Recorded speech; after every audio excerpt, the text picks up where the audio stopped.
I don't want to get too personal, but do you deadhead? And I'm not talking about followers of the rock band Grateful Dead. I'm talking about a gardening procedure that helps bring more flowers on a flowering plant. What happens is a flowering plant puts out the flower, eventually it fades and dies, and that dying bud starts to create seeds. Now that's fine if you want to have seeds to grow more of that flower, but frankly, most of us just want it to keep giving us beautiful flowers. So to do that, we have to cut off or deadhead those dying flower remnants. How do we do that? Watch this. Okay, this plant, this flower, has some old flowers that have died, so I'm going to cut them off. It's called deadheading.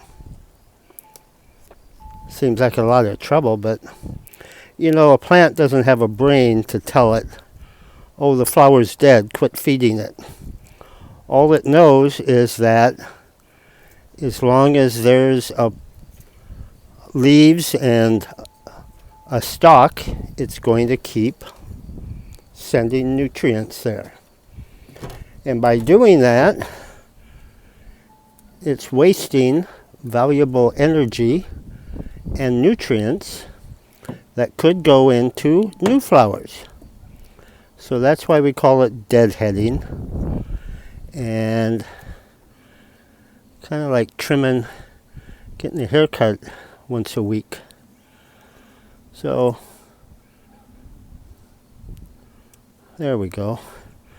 So now in the next week, it'll start coming up with new flowers. So that's the plan. Okay, so this plant needs to be deadheaded, which means cutting off some of the dead flowers.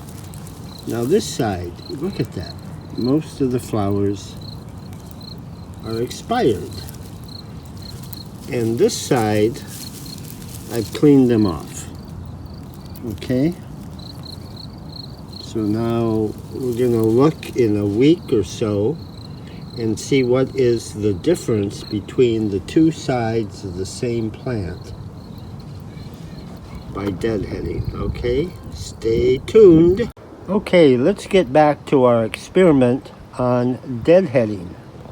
A few weeks ago, I took off all the dead flowers on the left side, but did not take any of the dead flowers off on the right side hanging down. And as you can see, the deadheaded side has several new flowers, where the other side that I did not deadhead has only one new flower. So proof positive that deadheading your flowering plants will increase their output. Isn't that dandy?